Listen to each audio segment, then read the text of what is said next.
So I'm back with another Kitty Pryde deck. This card has been so much fun. I've wanted to try it out in various archetypes. Last time we did a bounce deck and that was amazing. And this deck worked shockingly well too. The idea here was to create some copies of Kitty Pryde. I figured if you're making this really big one cost card, you can bounce it back and then copy it with a Moon Girl and then have multiple big Kitty Prydes to play on the final turn, perhaps in combination with Titania or maybe, you know, the Demon from the Hood. And of course, She-Hulks feature prominently in this style of deck as well. So, you know, all about creating that big turn 6 power spike with all of these cheap, low cost cards you've copied. Now, in reality, it did not work as planned.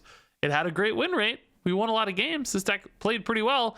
It just didn't copy the Kitty Pryde because the way she's always bouncing back to hand, she goes to the right side of your hand. It's really hard to keep your hand empty enough to actually copy the Kitty Pryde. There are usually a few other cards to the left of her that get copied, and then she gets excluded from all the fun. Now, you could probably build a deck that was better at emptying its hand than this one, but still seemed worth it to showcase this deck because it really worked. And what we found out instead, it's not really about copying the Kitty Pryde in this deck. It's just about having some really nice, consistent early game. This deck is often skipping energy, which makes cards like Sunspot and Kitty Pryde really nice fillers, ways to fill in your turns while still developing power. And frankly, just the combination of Angela plus Kitty Pryde is like a win condition in its own right. These can both get so big sometimes that they carry their own location, perhaps by themselves, and then, you know, any additional power you're adding in, whatever other complementary package just really doubles down on that. So dumping some She-Hulks on top of a crazy big Angela and crazy big Kitty Pryde, that's a game-winning sort of plan. So it was cool to see Kitty Pryde basically in action in this deck in a way where she was kind of a complementary piece as opposed to the main build-around. And I think that's going to be her use case in a lot of decks where she feels like she's just good to play, especially if it's a deck that has any excuse to run Angela. That paired together seems incredibly powerful. So you're going to see some fun games in this one. You're going to see some Kitty Pryde games. She did hide a little bit from us when it comes to draw, but ultimately you're just going to see a deck that worked really well. So enjoy. But I like this deck a lot. You know, we didn't do anything too crazy with it. Just changed a few cards to fit Kitty Pryde a little bit better. But the core structure of the deck, I think, stayed pretty intact. Kitty Pryde on 1 finally is good.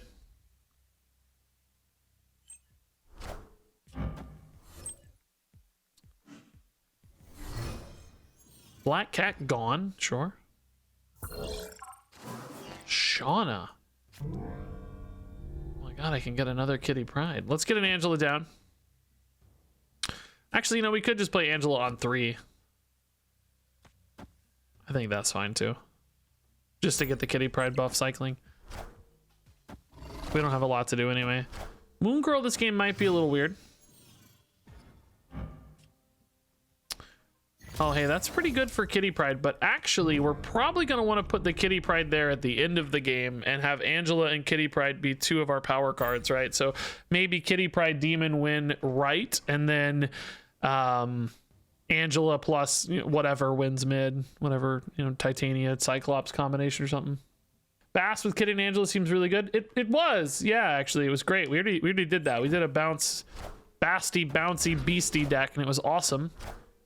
This is a copycat deck. We're trying something a little different. But yeah, Bast felt great. So yeah, I think your instincts are very good there. Yeah, I don't think we're... Man, there's a lot of kind of problematic lines here, I'm afraid. I think we go Cyclops here just for now. I don't really want to armor in case I want to Shang-Chi. This Wolverine's making me really nervous though. Like what's this Wolverine for? You know, is this a Galactus deck, right? Like what he's got me stressed basically. I'm thinking a lot about this Wolverine. what he means. What does this Wolverine mean to us? I like putting my 1s here, I think. Let's hold this. Let's try to scale off Sunspot. We might want that space for like a Titania or whatever. I'm hoping maybe I can power dump this too at the end and perhaps win with just a few cards, but we're gonna see. I don't know yet. The Wolverine's making me nervous. I don't know what it is. I don't know what it means. Hobgoblin. Okay. Yeah, that might make life a little harder. This still feels like Galactus right, doesn't it? Is it really Galactus right into Wolverine? That's 6 power. I mean, this is pretty big. Plus 10 here. Can I win here reliably? Right? 8, 11? No, I can't win here reliably. So I'm better off putting power mid. Titania is risky though.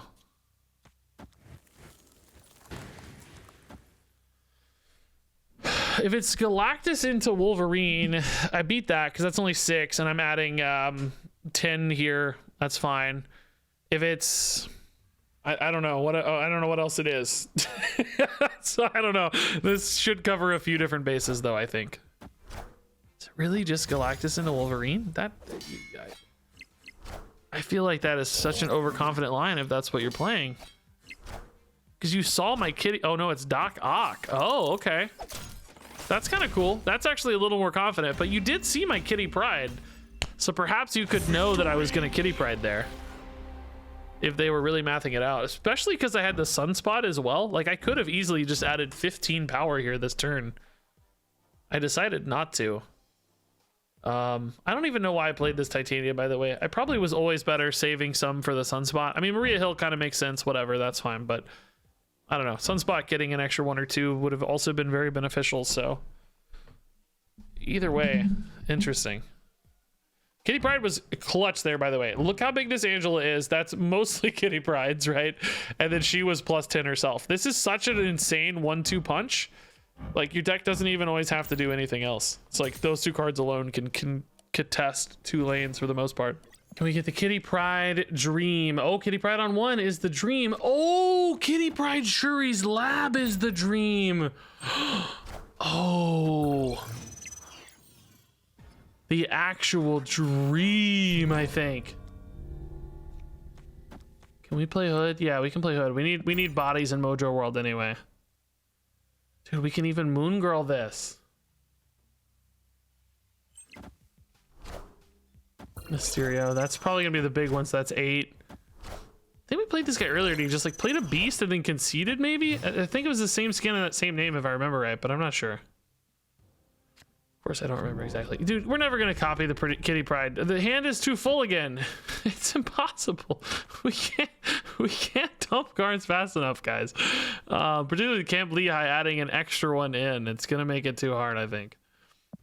So this is gonna go to 8, right? Or 12? 12! Oh my god, it's already 12. Oh, we have to try to copy it, but the hand is too full. I just need to dump like every card I can, basically.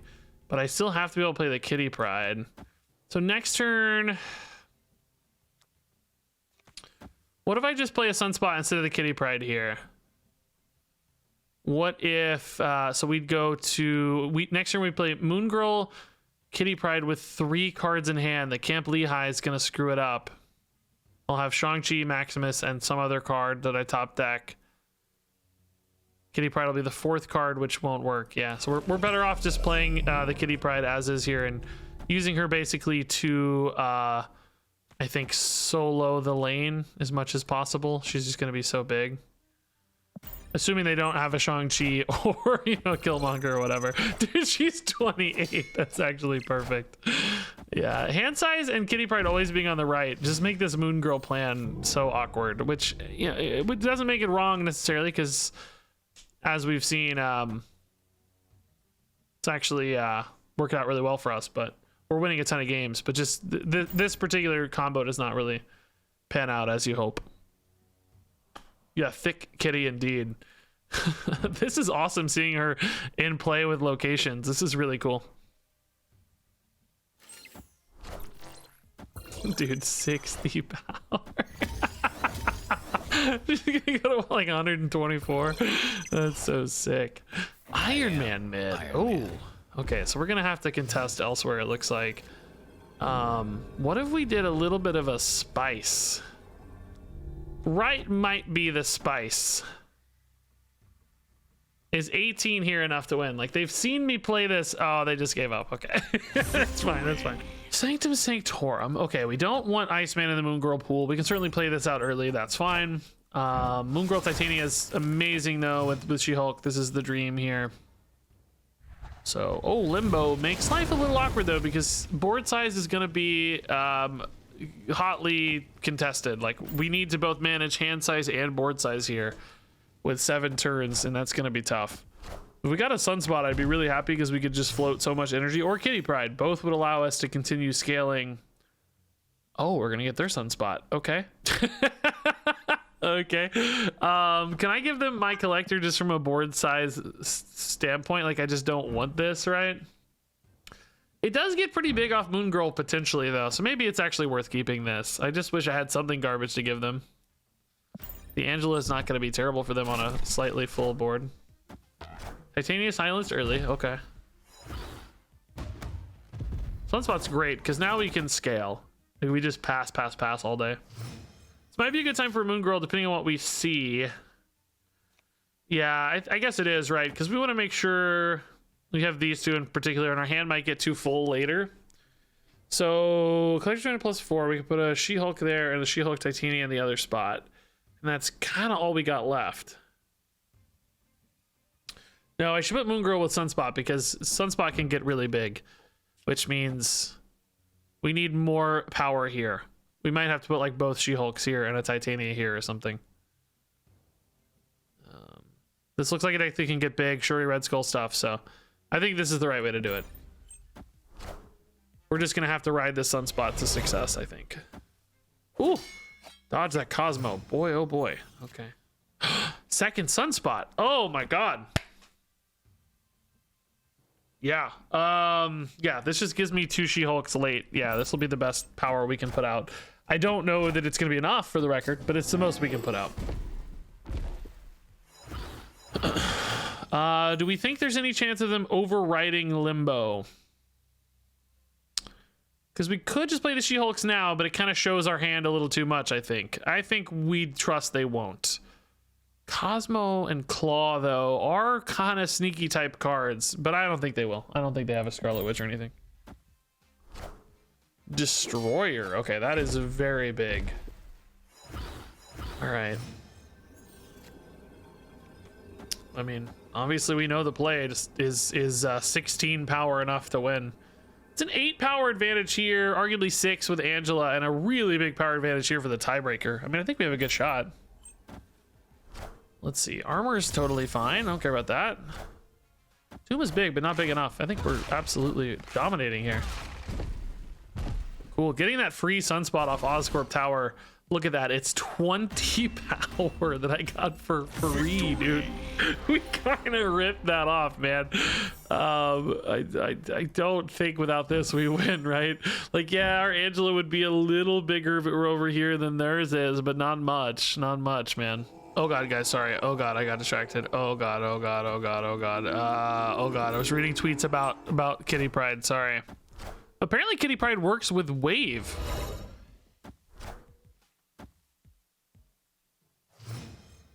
Like, if you play a Wave and you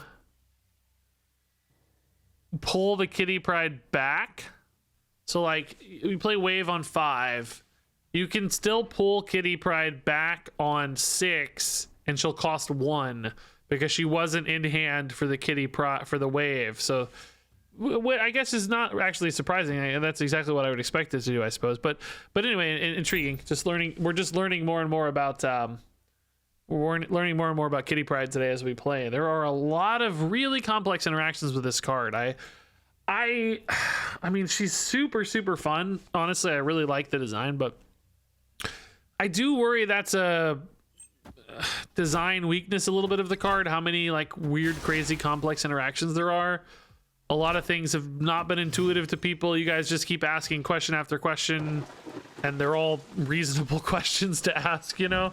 Like, I think we're all learning a lot about this card as we go. So in other words, the complexity here, sometimes complexity in card design comes at a cost of, you know, player understanding and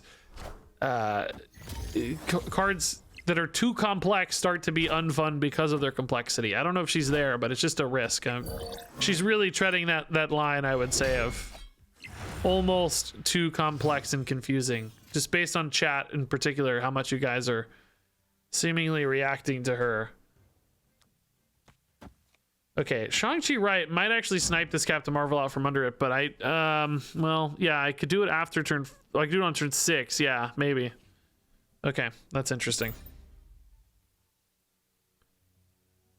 So it'll go to 8 after 5, it'll go to 9 after, or no, 8 after 4, 9 after 5. Why is my Angela so small, bro? Why did she look so tiny? I'm used to that bounce deck before. We had like the 15 power Angelas and stuff, you know. I miss those. So our plan is maybe to actually swing right. So I do kind of need to dump some power here. Can pull Kitty Pryde back, play Shang-Chi, and maybe like a Titania, and then put Kitty Pryde. Oh, actually, we can just put Kitty Pryde on Angela too, though. I think. Kind of debatable which we like better, because she would get the Muir Island buff, right? But I like Angela scaling up. We're gonna need a little more power to win here, so let's get a bonus Angela scale. It's worth more total, I think. Play big stuff. Play a big guy. Get a like a Chavez or something, right? We need this to be like a Chavez. Oh, dude, that animation's so sick. Get your Thanos. Shang-Chi. Okay. At least that is kind of small to counter swing, maybe.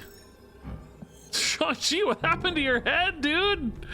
No, Shang-Chi.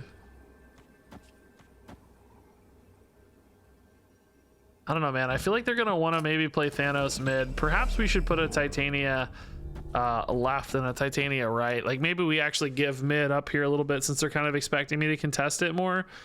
So Shang-Chi takes out 9. That puts them at 11. And then I'm playing 8 to go to 14. So that's a win, right? It looks like. That denies the Chavez. They're going to play a big Thanos mid probably. And then hopefully I win left and right. Because, oh, they went left actually. Okay, but that's maybe fine too, unless the sunspot rolls off enough, I guess. Uh-oh. Uh-oh. Oh, Thanos left. Okay. Sunspot did not roll off enough to flip the Angela, thankfully. So the Kitty Pryde change made a big difference there. Okay.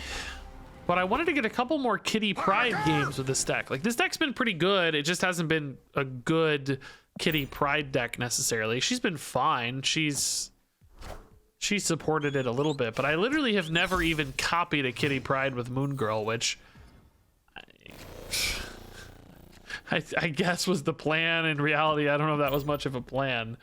What's for supper? Some pork adobo, I think I heard.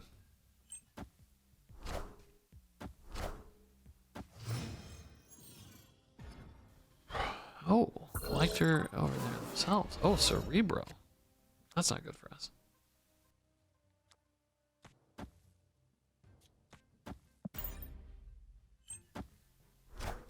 Oh, that's my collector. Why do I always forget Daily Bugle, man? That's...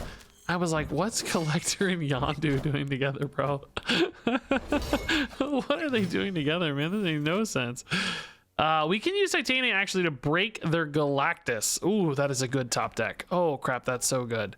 But I need to have priority. And... oh, I really just need to have priority. They're playing Galactus next turn if they do it. Could also just Doc Ock as well if I have priority. Is this the best way for me to get priority? Armor's guaranteed. I could actually Demon instead, I guess. Slightly more likely to have a tiebreaker priority here and beat this. Yeah, Doc Ock's gonna be hard to gain priority over. And if I lose my Titania in particular, maybe I just need a Titania now. Say screw it, right? By the time they flip it back, they have to play a card anyway. Why wait, right? Why wait? There's no reason to wait. Then I hit a Shang-Chi Doc Ock mid. I like this better. I like this better. This is right. Dude, Doc Ock always gets Shang-Chi. It's like a law of the universe. It's just guaranteed. This is probably snap worthy for the record. Too late now, but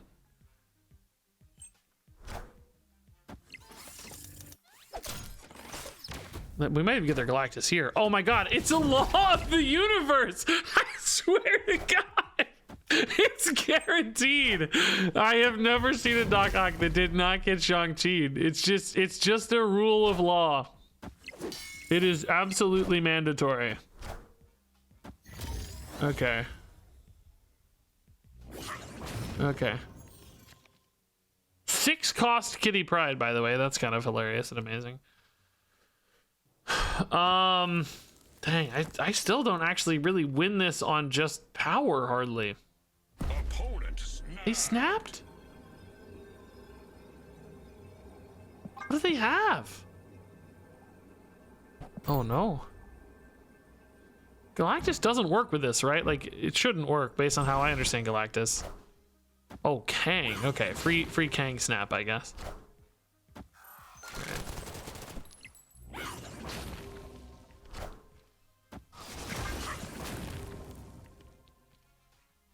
Okay.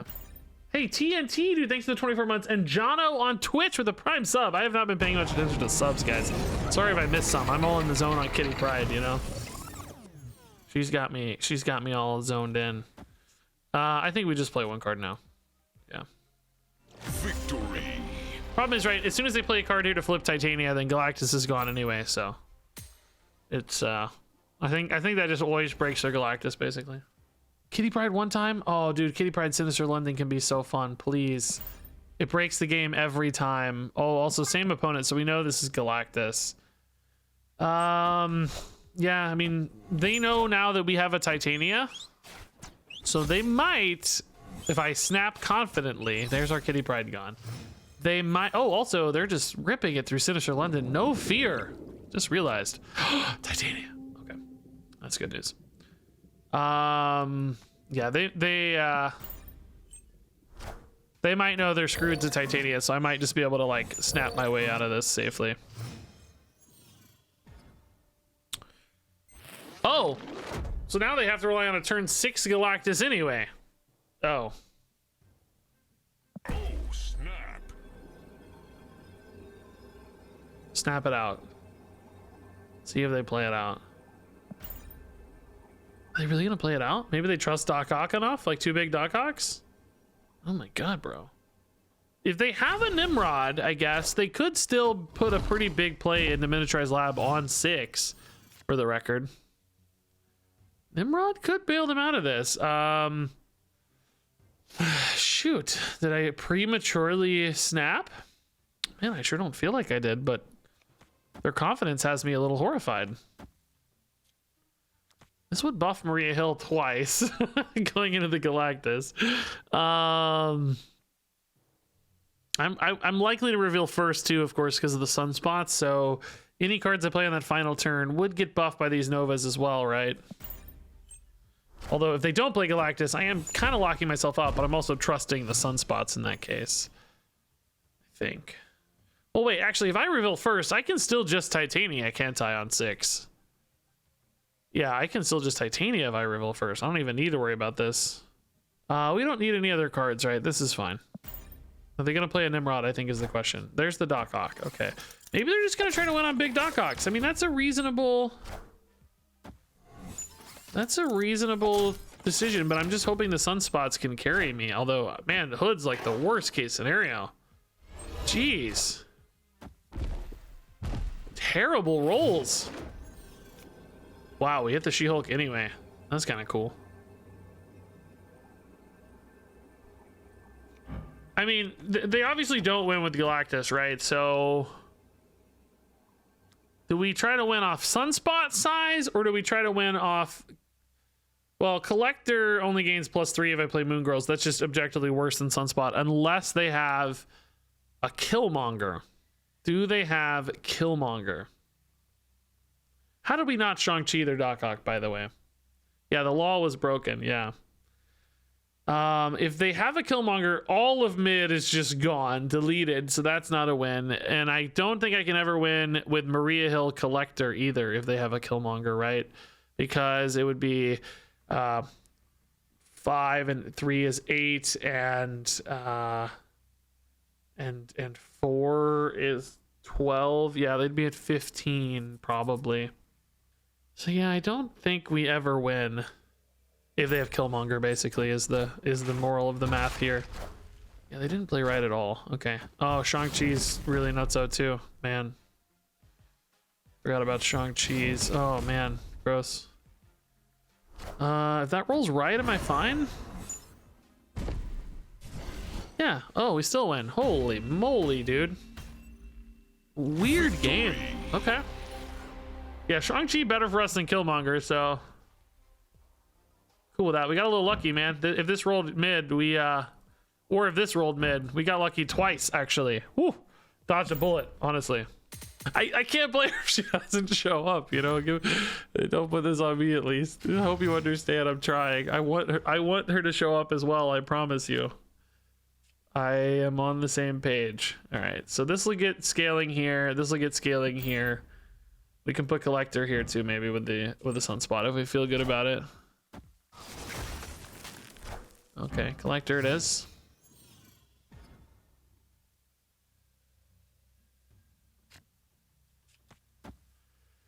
She looks good. Still no Kitty Pryde, man.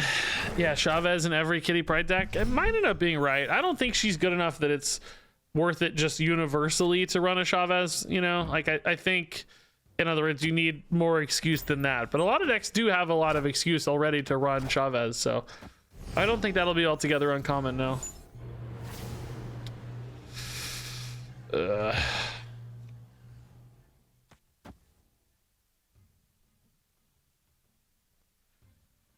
It's already gone, so we do keep these cards, thankfully, but still not really very strong here. If the Bishop gets big enough, though, with Stark Tower, we've got this Shang-Chi that can absolutely wreak some havoc. This looks like exactly the list we were playing earlier, just typical bouncy stuff. Card for card so far, exactly what we were playing earlier. Might have some differences, though. We need to pay some attention for sure. So to me, this feels like a Shang-Chi, She-Hulk, Demon final turn, right? And then we hope to hit Bishop on the final turn. We hope to lose priority. So Shang-Chi's 4, She-Hulk's 1, and Demon's 1. Yeah, I think that's right. Wasp? No, we did not have Wasp, I have to say. Oh, this is absolutely beautiful Shang-Chi. Although the Bishop is... oh, but they're revealing first, so Bishop will be big enough, yeah. We'll be fine. We're moving like 20 over there. I think we just go big here, right? They're revealing first, so we don't have to worry about any sort of Shang-Chi problems. No reason to contest that. Just dump our power. This might be a good snap opportunity, honestly. A little late on turn 6, but I'm not snapping on stream either way, but just talking about it. Blue Marvel's fine still. That just helps us more of anything. Guess they get 2 extra power, but not that meaningful. Ooh. Yeah, all right. This was, again, no Kitty Pryde, but great win. Either way, we take it. Victory. All fine. Kitty Pryde coming in clutch, yeah. Avery, just about Kitty Pryde, she is fun. What do you think of her? I agree, yeah, fun. And I think she's going to end up feeling pretty good, too. Left is fine. She-Hulk discounted is interesting. Angela on 3 and Moon Girl on 4 here looks good. Do we want to stack the Angela and the Collector together? I don't think we need to. We can at least make the opponent think about Raft. I don't know if we're actually going to play for it or not, but we can at least make them nervous. Ooh, I love Sauron ongoing decks, but I never see them. Nobody seems to really play Sauron much. All right, so this hits Titania, She-Hulk, Shang-Chi. Hand is full, so next turn we pass into our big final turn. It's not bad. It's not bad. Is it big enough to beat Shuri, though? That's the question. If they play early, we could... I mean, we're going to have Shang-Chi double She-Hulk, too, so we'll see. Probably putting a card here, though, so it shouldn't matter too much. But oh, She-Hulk's actually gonna be 0 as well, right? So we can actually Shang-Chi, Titania, She-Hulk, thanks to Titan.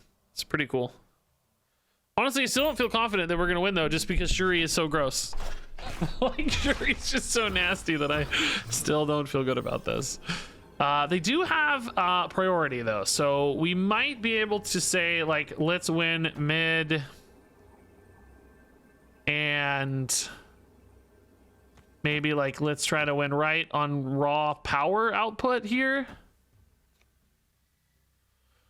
I'm adding 14. I mean, I'm actually close to just winning left as well by flipping it, huh? Like, I could just put 2 She-Hulks here, flip this, still add a ton of power here, although Titania is a risk in that case.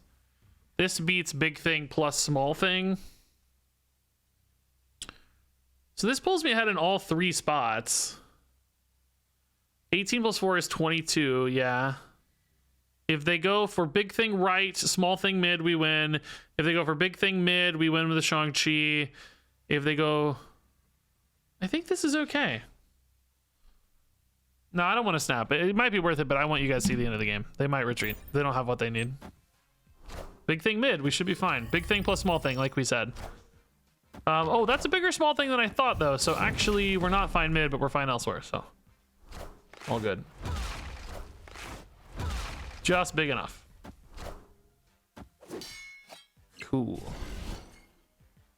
Small thing mid, I was thinking of as 0, but Ebony Maw is awesome in Sauron decks. That's why I love Sauron decks. They're really fun. Still cool, though. Okay, so this deck's working great as a Moon Girl She-Hulk deck. No real surprise there. That's a good deck. We kind of knew that coming in. It was going to feel okay.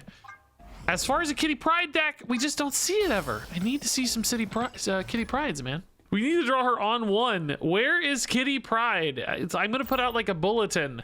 Like, you know, we like the all points bulletin. Where is Kitty Pryde? Missing from your opening hand. I need... Is Angela ever gonna get bigger than She-Hulk? No, probably. Move deck usually gets strong right and mid. She-Hulk might be able to tank mid though, particularly if I can get 2 of them and they're both the highest power cards. So maybe we use Angela to get big right. Oh, Mysterio Human Torch. What? I don't know now. You don't put Mysterio in a move deck, right? Oh, there we go. Finally time. That's what we needed. All right. Now Angela might be the biggest in Throne Room, and she might move out thanks to Strange Academy, actually, so. Beast? Oh, so it's Bounce, Mysterio, Human Torch. Okay. Bounce with move in it, maybe? That's kind of cool.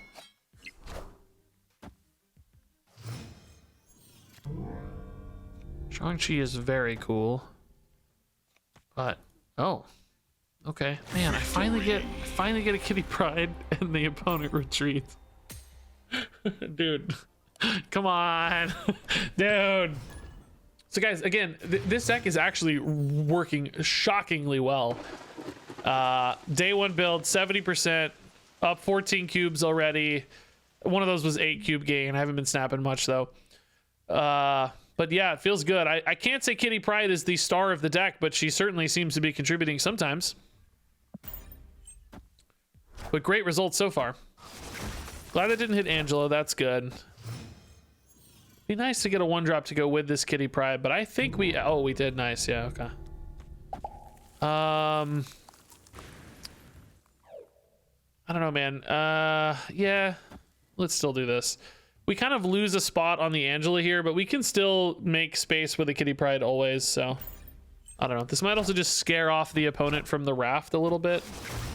So... Yeah, I think it's fine.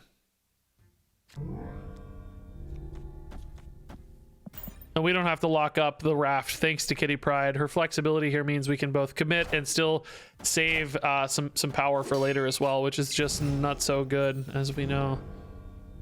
Angela's gonna be so big. I don't think we need to sunspot there. I think we can sunspot elsewhere here and feel pretty good about it. Yeah, so this will give us raft. Yeah, we're looking really good here. They missed Raft. Okay, nice. Oh, we could actually use that on the Kitty Pryde, maybe. Like save the well, yeah, Kitty Pryde on 6 mid, maybe. It's kind of a cool idea, right? She's gonna be big.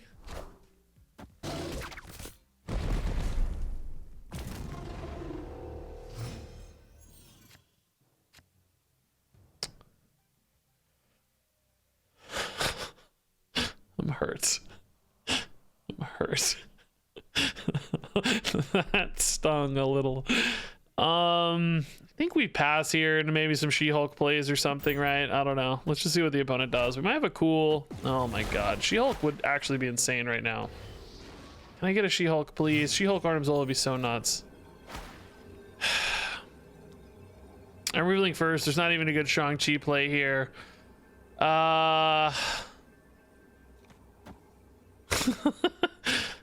Can I hit the Angela here, man? I don't know, dude. They had 4 destroyed cards. They do have Death active. Death stuff is scary. Death She-Hulk. I don't think we ever win. I'll let them have it, though. It's the first Killmonger that's really punished us today, so I'll let them have one. Enjoy your free victory, sir. The Maria Hill, of course. Great. Wait, we're gonna tie mid. Is that enough?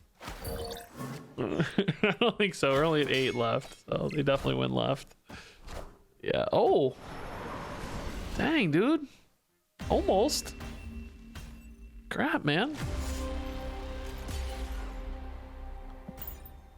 Yeah, it's kind of like Zoo. We do have an armor for the record, so we've so far been able to somewhat successfully, I would say, dump our Kitty Pryde into our armor at the right time to protect it. But that was a pretty early Killmonger last game that challenged that, certainly. This is one of these where you can maybe just play for sunspots and pray to God that we can armor too, maybe. But we can just play a lot of sunspots, right? Like, yeah, Collector could get big, but he keeps getting it cost increased, so he's gone. Because now each spare energy is multiplied by like 3 or 4 or whatever you want here at the end of the day. I would say maybe let's sunspot once here. And then we could actually... you don't want to go too overkill, you know. You gotta be mindful. We do have some power plays there late, like She-Hulk and Titania and stuff too, to splash this. I think this is fine. Let's start passing from here. Certainly seems unlikely the opponent would have a Killmonger in this list with their own Iceman Sunspot. So let's just start passing a lot. And hopefully we hit a She-Hulk to reward this. Nice. Already happened. Yeah, She-Hulk Titania on the final turn looks great to me. That's cool. Okay, they caught on and joined me in our sunspot passing. That's fun. Ooh, that's spicy as well next turn. Yeah, She-Hulk's gonna be 1, so that's cool. We might play that mid. She-Hulk, Shang-Chi, Titania. I mean, I don't think left is a given, but it's looking pretty good. We're adding another 10 here. That's really, really nice, so. Oh, left feels more like a given now. What a weird... What? Is this a bot? This feels like a bot, right? Doesn't this feel like a bot to you guys? What's happening here, man? Oh, Shang-Chi doesn't do anything. Oh, crap. I have priority. Shoot. Ah, I'm stupid. Passing is just better. It's fine, though. All good. If anything, actually, armor was better to deny them a Shang-Chi. Victory. Okay, cool. Yeah, that was a weird game. Felt like a bot, right? Like that Wolverine Swarm play left just feels so weird, but maybe they just didn't have a lot of choice.